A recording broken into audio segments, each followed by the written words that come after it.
नमस्कार, आप देख रहे हैं इंडिया टाउन न्यूज और मैं हूं आपके साथ सुरभि शुक्ला। स्वागत है आपका हमारे खास बुलेटिन मध्य प्रदेश की खबरों में, जहां हम आपको मध्य प्रदेश से जुड़ी महत्वपूर्ण खबरों से रूबरू कराएंगे। तो चलिए बुलेटिन की शुरुआत करते हैं। ग्वालियर के पॉलिश इलाके सिटी सेंटर में फैमिली सैलून और स्पा सेंटर के आड़ में चल रहे सेक्स रैकेट का ग्वालियर पुलिस ने भांडाफोड़ किया है। इस दौरान पुलिस की रेड में दिल्ली और यूपी की 7 युवतियां और ग्वालियर के 3 युवक पकड़े गए। जानकारी के अनुसार पुलिस को कुछ समय से सूचना मिल रही थी कि सिटी सेंटर इलाके में कई जगह फैमिली सैलून और स्पा सेंटर के नाम पर अवैध गतिविधियां की जा रही हैं। सूचना के आधार पर पुलिस की टीम ने ब्लैक पर्ल स्पा सेंटर और SS आयुर्वेदिक स्पा सेंटर पर छापेमारी की। दोनों ही जगह से पुलिस को आपत्तिजनक स्थिति में युवतियां और युवक मिले। इसके अलावा मौके से आपत्तिजनक सामग्री की बरामदगी की गई। स्पा सेंटरों के प्रबंधन में एक महिला और एक पुरुष मैनेजर शामिल थे, जिन्हें अब हिरासत में लिया गया है। पिछले कुछ समय से हमें ये सूचना मिल रही थी कि सिटी सेंटर इलाके में कई जगह पर अनैतिक गैर व्यापार हो रहा है। इस सूचना के मिलने के बाद हमारे द्वारा रेगुलर चेकिंग भी की गई है, जिसमें हम लगातार मसाज पार्लर स्पा सेंटर की चेकिंग करते हैं। वहाँ के मैनेजर्स ओनर्स को ये समझाइश देते हैं कि वो किसी भी अनैतिक गतिविधि का हिस्सा ना बने। उसी तारतम्य में आज हमारे द्वारा 2 spa centres black pearl spa और SS आयुर्वेदा स्पा, इन दोनों पर रेड कार्रवाई की गई है। रेड के दौरान दोनों स्पा में कुछ युवक और युवतियां आपत्तिजनक स्थिति में मिले हैं और साथ ही दोनों स्पा से आपत्तिजनक सामग्री भी जब्त की गई है। इसमें हमारे द्वारा अग्रिम वैधानिक कार्रवाई की जा रही है। किसके स्पा सेंटर है, क्या है, दोनों कौन कौन से स्पा सेंटर है? अभी दोनों स्पा सेंटर से जो मैनेज कर रहे थे 2 व्यक्ति, एक पुरुष और एक महिला हमें मिले हैं। इनके नाम पर ये रजिस्टर्स हैं, कौन ओनर्स हैं, जगह किसकी है, इन सभी चीजों के संबंध में अभी तस्दीक की जा रही है। खंडवा से महापौर अमृता अमर यादव ने अपने जन्म दिवस को पर्यावरण संरक्षण को समर्पित कर मिसाल पेश की है। सादगीपूर्ण तरीके से नमो वन में पौधारोपण कर उन्होंने शहरवासियों को प्रकृति बचाने का संदेश दिया। महापौर के आह्वान पर समर्थकों और नागरिकों ने भी पौधारोपण करके जन्म दिवस की शुभकामनाएं दी। पर्यावरण के प्रति जन जागरूकता बढ़ाने के उद्देश्य से शहर की प्रथम नागरिक महापौर अमृता अमर यादव ने अपने जन्म दिवस पर किसी भी तरह के पोस्टर, बैनर और केक कटिंग कार्यक्रम से दूरी बनाते हुए नमो वन में पौधारोपण किया। समाज सेवी और प्रवक्ता सुनील जैन ने बताया कि महापौर ने अग्रिम संदेश जारी कर नागरिकों से अपील की थी कि उनके जन्म दिवस पर नगरीय क्षेत्र में कोई भी दिखावटी कार्यक्रम न किया जाए। इसकी जगह लोग एक पौधा लगाएं और पर्यावरण संरक्षण में योगदान दें। महापौर ने स्वयं पौधारोपण कर 2000 पौधे लगाने के अभियान की शुरुआत की, जिसके बाद सैकड़ों लोगों ने अपने हाथों से पौधे रोपित किए। देखिए, मेरे जन्मदिवस के उपलक्ष्य में सभी मुझे शुभकामनाएं देते थे। आप देखते होंगे कि पिछले वर्ष भी बड़े स्तर पर फ्लैक्स लगे हुए थे, बुके देकर, केक देकर सब शुभकामनाएं दे रहे थे। तो इस बार विचार किया गया कि कुछ नया करना चाहिए और आने वाली पीढ़ियों को हम क्या एक सौगात के रूप में दे सकते हैं, उसका एक प्रयास करना चाहिए। आप सभी जानते हैं कि हमारे देश के यशस्वी प्रधानमंत्री जी भी इसी के लिए लगे हुए हैं। पर्यावरण की सुरक्षा कहिए, देश की सुरक्षा कहिए, तो हमारे द्वारा एक प्रयास किया गया कि जिससे सभी से आह्वान किया गया कि आप फ्लैक्स ना लगाएं, आप केक ना लेकर आएं, एक अपने माँ के नाम से एक पेड़ लगाएं। तो और आप देख रहे हैं उसका असर भी इतना हुआ है कि शहर तो आप छोड़िए, ग्रामीण से भी लोगों के फोटोज आए हैं और उन्होंने सभी ने उसका समर्थन किया है। ये नमो वन हम लोगों ने बनाया है, जो कि वृहद प्लांटेशन होगा। जो नगरीय वन बनाने की परिकल्पना है, उसके अंतर्गत ये कार्य किया जा रहा है। यहाँ पे लगभग 13 एकड़ ज़मीन हमें मिली है प्लांटेशन के लिए। आप देखेंगे तो सारा पथरीला एरिया है ये। यहाँ पे पहले तो सॉइल प्रिपरेशन किया गया है, पहले हमने सॉइल बिछाया है, उसके बाद फिर मियावाकी प्लांटेशन यहाँ पे प्लान करा है। मियावाकी प्लांटेशन के साथ साथ पाथवे भी रहेगा ताकि लोग यहाँ पे चल पाएँ और एक वन का, जो शहर के अंदर वन है, उसका आनंद ले सकें। हमारे खंडवा की लोकप्रिय महापौर अमृता अमर यादव द्वारा एक नवाचार किया गया है। देखते हैं हम जन्म दिवस के अवसर पर कोई भी नेता या बड़ी डिग्निटी होती है तो पूरा शहर पोस्टरों से हो जाता है, लेकिन हमारी महापौर जी ने एक बहुत अच्छा संदेश पर्यावरण की रक्षा के लिए दिया। आज से 8 दिन पहले से उन्होंने एक मैसेज चलाया था कि मेरे जन्म दिवस पर कोई केक न काटे और ना ही कोई गुलदस्ता लाए और ना ही कोई बैनर लगाए। उसका पालन भी हुआ है। हम देखते हैं कि बड़ी संख्या में, नहीं तो पूरा शहर पड़ जाता था बैनर और उससे, लेकिन एक बहुत अच्छा संदेश देने के लिए महापौर जी ने मैसेज करा था कि पर्यावरण की हमको रक्षा करना है, सभी एक एक पौधा लगाएं। उसका उद्देश्य आप देखें, हमने नमो वन जो बनाया 13 एकड़ के अंदर नगर निगम ने, बहुत ही सार्थक प्रयास हुआ और आज उनके जन्म दिवस पर उन्होंने अपने हाथों से पौधे का शुरुआत करते हुए इस क्षेत्र के अंदर अभी लगभग आज की तारीख में 2000 पौधे लगेंगे। मंदसौर जिले के सीतामऊ में आयोजित 69वीं शालेय राज्य स्तरीय बास्केटबॉल प्रतियोगिता का सफल समापन हो गया। प्रदेश के विभिन्न संभागों से आई करीब 10 टीमों ने इस 5 दिवसीय प्रतियोगिता में भाग लिया और शानदार खेल प्रदर्शन से मैदान में उत्साह भर दिया। मंदसौर के सीतामऊ बास्केटबॉल ग्राउंड में आयोजित राज्य स्तरीय बास्केटबॉल प्रतियोगिता में प्रदेश के सभी संभागों की टीमों ने हिस्सा लिया। 5 दिनों तक चली प्रतियोगिता में एक से बढ़कर एक मुकाबले देखने को मिले।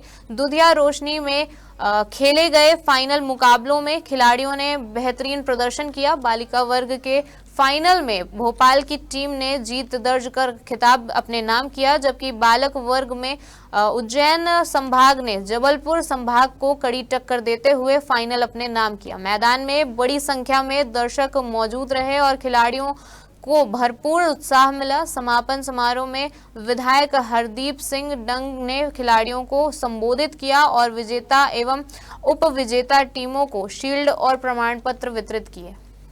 हमारे मुख्यमंत्री डॉक्टर मोहन यादव जी को धन्यवाद दूंगा कि राज्य स्तरीय शालेय बास्केटबॉल प्रतियोगिता हमारे सीतामऊ नगर परिषद को जो ये मौका मिला है, इसके लिए मैं बधाई देता हूँ, शुभकामना देता हूँ। और आज जिस प्रकार से छोटे से गांव के बच्चे जो बड़ा नाम करने के लिए राष्ट्रीय और अंतर्राष्ट्रीय स्तर पर जा रहे हैं, तो आज ये जो दरवाजा हमारे मंदसौर जिले में एक नगर परिषद के माध्यम से खुला है, तो मध्य प्रदेश की टीम यहाँ से तैयार होकर जा रही है। ये हमारे लिए सौभाग्य की बात है। मैं समस्त खिलाड़ियों को बधाई देता हूँ जो इस यहाँ पर शामिल हुए, विजेता सभी को बधाई। और बहुत ही सफल आयोजन यहाँ पर हुआ, इसलिए सभी जनता को, सभी यहाँ स्पोर्ट्स के जितने भी सपोर्टर हैं, उन सबको बहुत बहुत बधाई। जय हिंद, जय भारत। उमरिया जिले के नौरोजाबाद थाना क्षेत्र के सिंघवाड़ा गांव से एक दिल दहला देने वाली घटना सामने आई है, जहां घरेलू विवाद के चलते पत्नी ने अपने ही पति को मौत के घाट उतार दिया। घटना की सूचना मिलते ही डायल 112 और नौरोजाबाद पुलिस मौके पर पहुंची और मर्ग कायम कर जांच शुरू कर दी गई।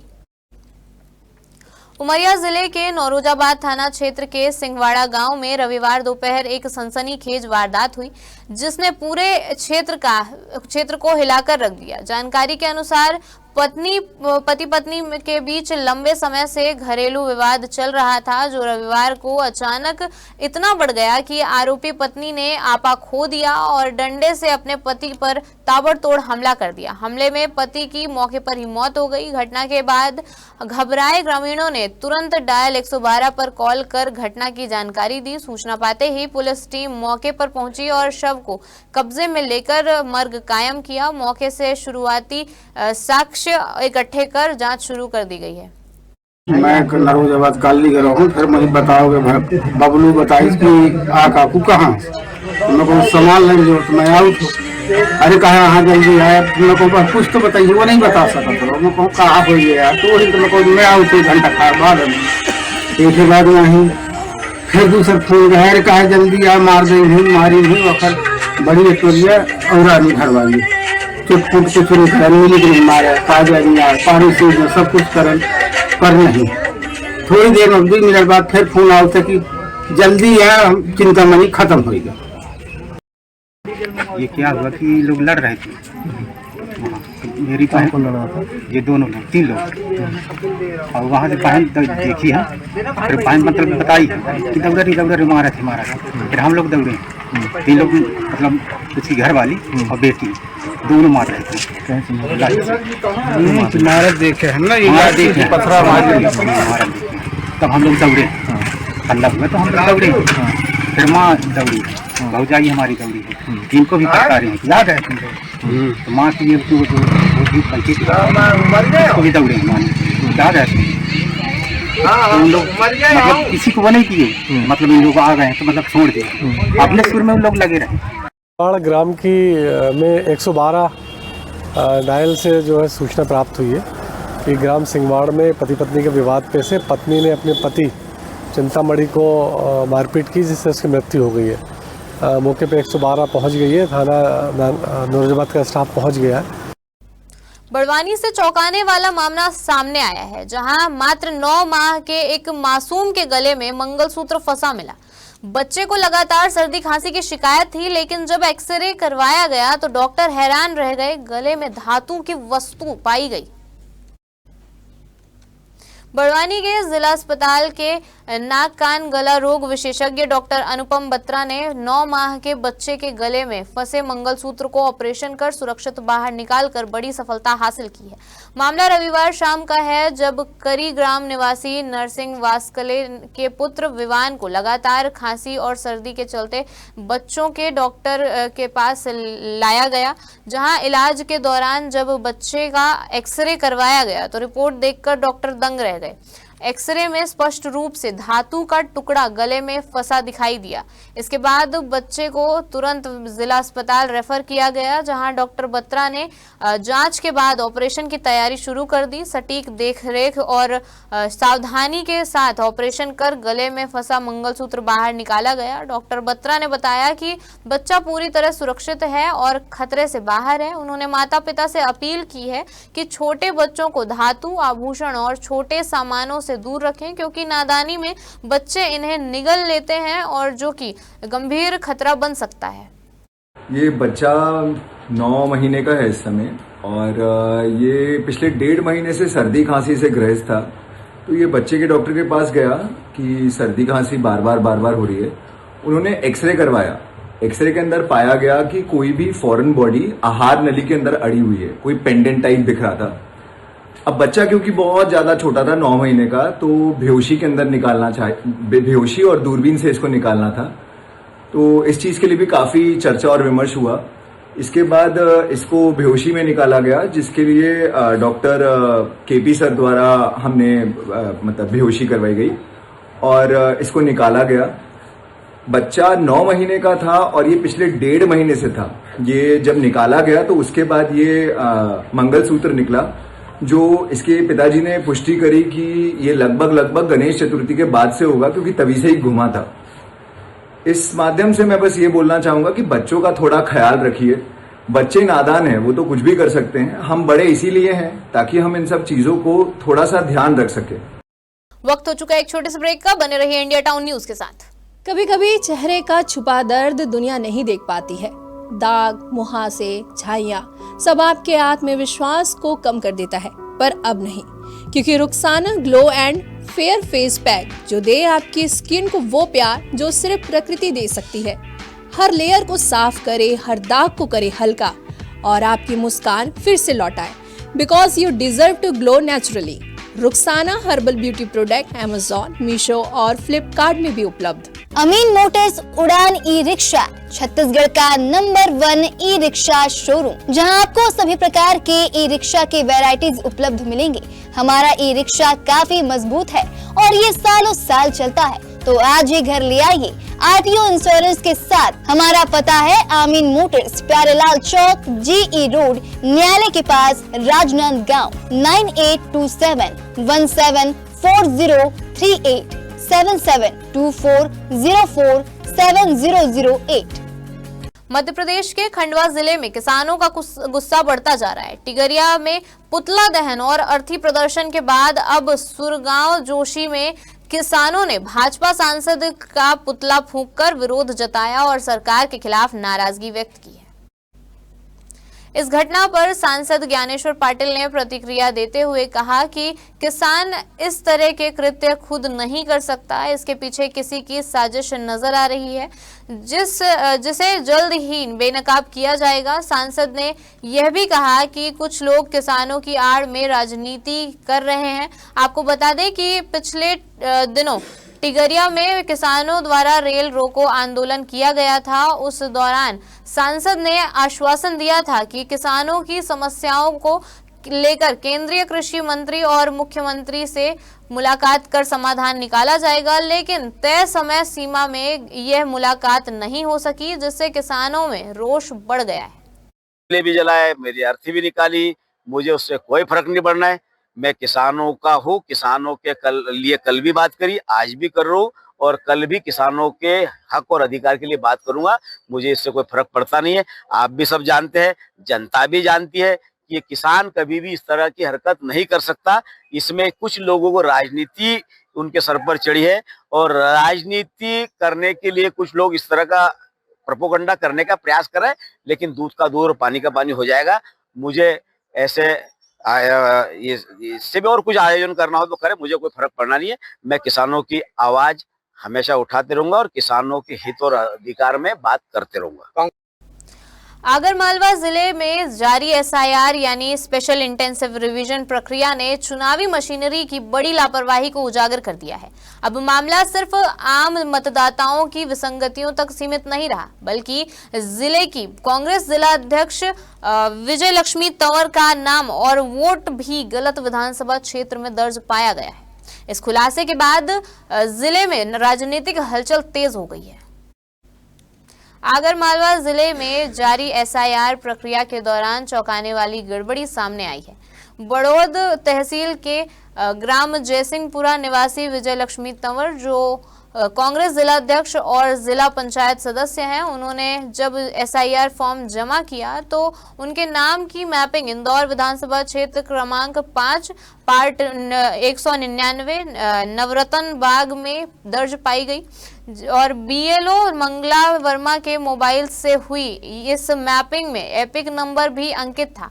प्रेस वार्ता में विजय लक्ष्मी तंवर ने स्पष्ट कहा कि यह साधारण भूल नहीं है, बल्कि इस एक गंभीर चुनावी खेल है। मैं कभी इंदौर 5 में गई तक नहीं, फिर बिना मेरे हस्ताक्षर मेरा वोट वहां कैसे पहुंच गया। रीवा के श्याम शाह मेडिकल कॉलेज में एमबीबीएस कोर्स में फर्जी दस्तावेजों के सहारे प्रवेश लेने का मामला सामने आया है, जहां कॉलेज प्रशासन की शिकायत के बाद अमहिया थाने में दोनों छात्रों के खिलाफ धोखाधड़ी का मामला दर्ज किया गया है। जानकारी के अनुसार सत्र 2025-26 के लिए आयोजित नीट यूजी काउंसलिंग के दौरान छात्रा मीमांसा वर्मा और छात्र अविनाश कुमार राज ने स्वतंत्रता संग्राम सेनानी कोटे के तहत प्रवेश पाने के लिए फर्जी प्रमाण पत्र अपलोड किए थे। कॉलेज प्रशासन ने दोनों छात्रों से हलफनामा प्रस्तुत करने और निर्धारित समय में मूल दस्तावेज जमा करने को कहा, लेकिन दोनों निर्धारित अवधि तक मूल दस्तावेज पेश नहीं कर पाए।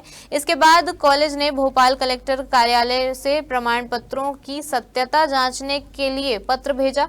जांच में यह पुष्टि हुई कि जिन नामों के आधार पर प्रमाण पत्र प्रस्तुत किए गए थे, ऐसे नाम से कोई भी प्रमाण पत्र संबंधित कार्यालय द्वारा जारी नहीं किया गया था। इसके बाद कॉलेज ने दोनों छात्रों का प्रवेश रद्द कर दिया और अमहिया थाने में शिकायत दर्ज कराई। अमहिया थाना प्रभारी ने बताया कि मेडिकल कॉलेज की शिकायत पर दोनों के खिलाफ मामला दर्ज कर जांच शुरू कर दी गई है। जांच के जिनकी संलिप्तता सामने आएगी उनके खिलाफ भी कार्रवाई की जाएगी। इस तरीके की एक जानकारी प्राप्त हुई थी और अस्पताल प्रबंधन द्वारा फ्रॉड केस के लिए एक एप्लीकेशन दिया गया था, जिस पर जांच करके प्रथम दृष्टया 420 का मामला पंजीबद्ध किया गया है।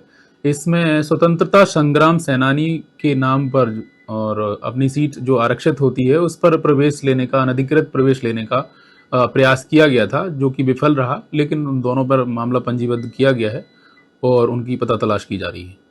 सर, अभी तक क्या पता चला, कहाँ के थे और कैसे दस्तावेज? डिटेल्स है, अभी विवेचना में लिया गया है। अभी रिसेंटली ही मामला दर्ज हुआ है और हम इस पर विवेचना कर रहे हैं। बड़वानी जिले के खेतिया थाना क्षेत्र से बड़ी खबर सामने आई है, जहां मलगांव रोड पर एक खेत के पास नाली से अज्ञात युवक का कंकाल बरामद हुआ है। पूरी तरह कंकाल में बदल चुके शव ने इलाके में सनसनी फैला दी है। खेतिया थाना क्षेत्र के मालगांव रोड पर रविवार को उस समय हड़कंप मच गया जब स्थानीय नागरिक चेतन पिता शांतिलाल जैन निवासी शिवाजी चौक खेतिया ने नाली में कंकाल पड़े होने की सूचना पुलिस को दी। सूचना मिलते ही पुलिस मौके पर पहुंची और पंचनामा तैयार करते हुए मर्ग क्रमांक 26/2025 दर्ज किया।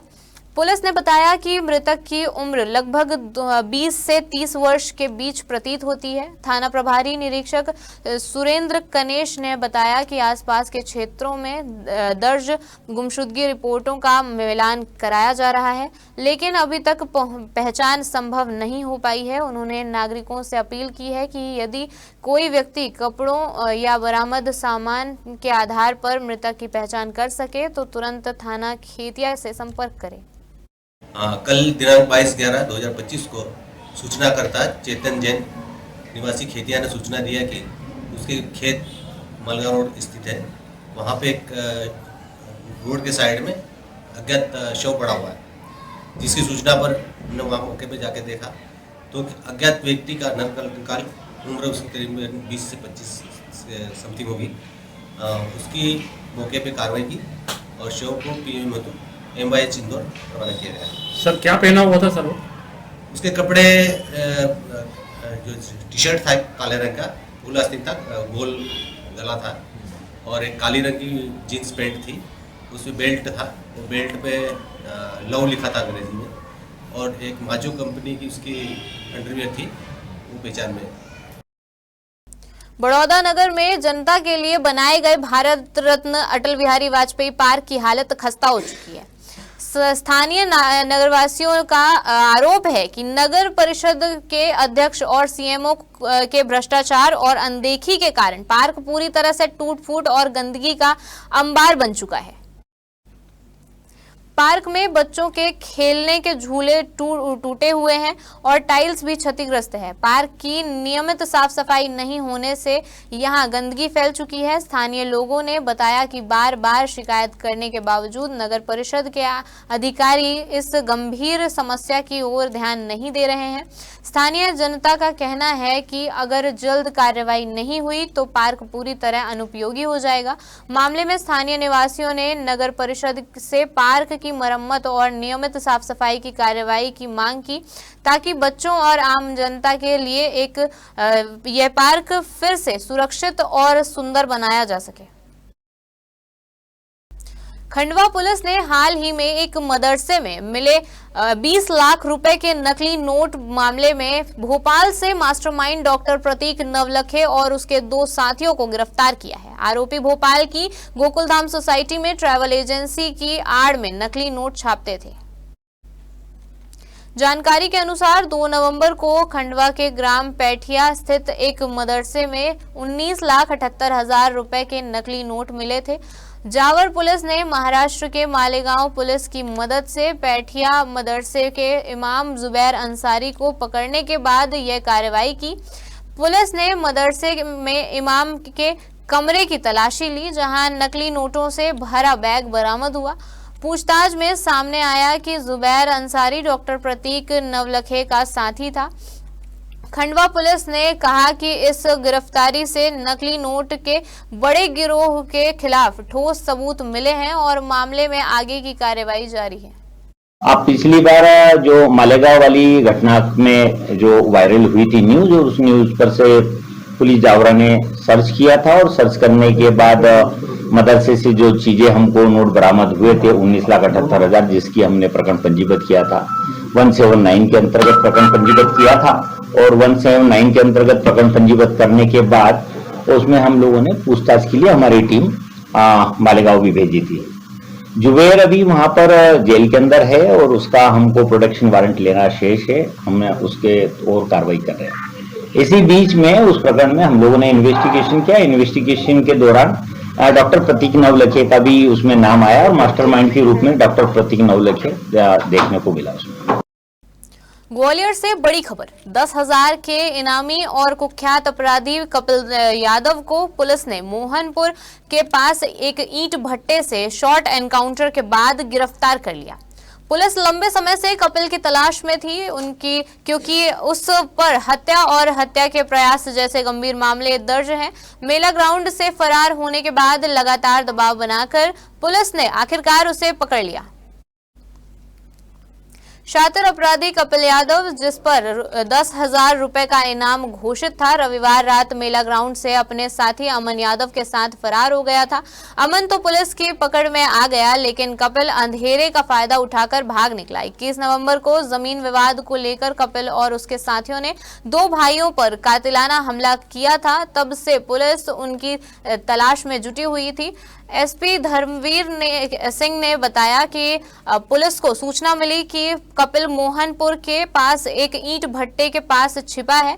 पुलिस टीम ने मौके पर पहुंचकर घेराबंदी की और उसे आत्मसमर्पण के लिए ललकारा, लेकिन कपिल ने बजाय जवाब देने के पुलिस पर फायरिंग शुरू कर दी। जवाबी कार्रवाई में उसके बाएं पैर में गोली लगी और वह घायल होकर गिर पड़ा। पुलिस ने तुरंत उसे दबोच लिया और उसके पास से अवैध हथियार बरामद किया। अभी उसे उपचार के लिए अस्पताल ले जाया गया है। पुलिस उसकी बाकी आपराधिक गतिविधियों और साथियों की भी जांच कर रही है। देखिए, जो घटना 3 दिन पहले हुई थी, इसमें कपिल यादव और उसके साथियों ने प्राणघातक हमला किया था एक जमीन संबंधी विवाद में। ये बहुत ही शातिर अपराधी है और इस पर पहले भी 12 से ज़्यादा अपराध दर्ज हैं, जो गंभीर अपराध हैं, जिसमें अटेम्प्ट टू मर्डर के केस भी हैं। 21 तारीख को जो घटना हुई, उसके बाद से ये लगातार कपिल यादव और इसके पूरे साथी पुलिस के टारगेट पे थे। हमारी टीमें लगातार काम कर रही थी। उनकी गिरफ्तारी के लिए प्रत्येक अपराधी पर 10,000 रुपये का नाम भी घोषित किया गया था। कल ये इन्फॉर्मेशन मिली थी एडिशनल एसपी अनु वेलीवाल मैडम और उनकी टीम को कि ये पूरा ग्रुप एक वैगनार गाड़ी में है, कपिल यादव भी है और इसका साथी अमन यादव भी गाड़ी में है और ये कहीं फरार होने की तैयारी में है। उस गाड़ी की नाकाबंदी की गई, उस गाड़ी को चेज किया गया, तो मेला ग्राउंड के अंदर वैगनर गाड़ी को रोक के चेक किया गया, तो उसमें एक अपराधी अमन यादव को अवैध कट्टे के साथ गिरफ्तार किया गया। लेकिन मेला ग्राउंड में फ़ायदा उठा के कपिल यादव फरार हो गया था। लेकिन हमारी टीमें लगातार काम कर रही थी और आज सुबह जब ये सूचना मिली कि ये मोहनपुर रोड पे बंधा के पास में कोई भट्टा है, ईंट भट्टा वहाँ छुपा हुआ है, तो तत्काल वहाँ टीम का नेतृत्व करते हुए सीएसपी नागिन सिकरवार और थाना प्रभारी मुरार मैना पटेल, ये सारी टीमें वहाँ पहुँची और उसकी जब तलाशी ली गई तो कपिल यादव की उपस्थिति वहाँ थी। उसने सरेंडर नहीं किया, फरार होने की नीयत से पुलिस पर प्राणघातक हमला किया। पुलिस पर इलीगल फायर आर्म से फायरिंग की गई। पुलिस पार्टी ने भी इसको गिरफ्तार करने के लिए और आत्मरक्षा में फायरिंग की है, जिसमें इसके पैर में गोली लगी है।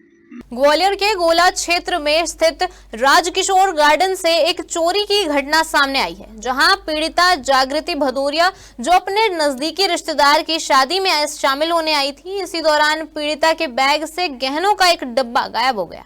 पुलिस को मौके से सीसीटीवी फुटेज मिले, जिसमें एक संदिग्ध युवती और एक नाबालिग नजर आ रहे हैं। चोरी हुए गहनों की कीमत करीब 25 लाख रुपए बताई जा रही है। पुलिस के अनुसार इस मैरिज गार्डन और अन्य शादी समारोह में पहले भी चोरियां की घटना सामने आई थी, जिनमें अक्सर पारदी गैंग के लोग शामिल रहते हैं। गैंग नाबालिग बच्चों का इस्तेमाल कर अपने परिजनों के माध्यम से चोरी करवाते हैं। ग्वालियर पुलिस ने मामले की गंभीरता को देखते हुए जांच शुरू कर दी है और संदिग्ध युवती और नाबालिग लड़के की पहचान करने के प्रयास किए जा रही हैं। गोले के मंदिर थाने में एक सूचना प्राप्त हुई थी कि शादी में एक महिला, एक बच्चा एक गैंग के रूप में घुसे हैं और उन्होंने किसी महिला के बैग से कुछ गहने निकाल लिए हैं। उसमें एक एफआईआर दर्ज हो गई है, चोरी की एफआईआर दर्ज हुई है। साथ में सीसीटीवी कैमरों को खंगाला जा रहा है। हमें अच्छे फुटेजेस प्राप्त हो रहे हैं। बहुत जल्द इनको चिन्हित करके और बरामदगी की जाएगी। लाखों रुपए के जेवरात बताए गए, अभी उन्होंने बताया है कि लाखों रुपए के हैं। इसमें और तस्दीक की जा रही है। साथ में हमारा अभी उद्देश्य जो है वह गैंग को पकड़ना है। बहुत जल्दी गैंग को पकड़ लिया जाएगा। हमारे खास बुलेटिन मध्य प्रदेश की खबरों में फिलहाल इतना ही। देखते रहिए इंडिया टाउन न्यूज, भारत की बात। नमस्कार। आप देख रहे हैं इंडिया टाउन न्यूज, भारत की बात।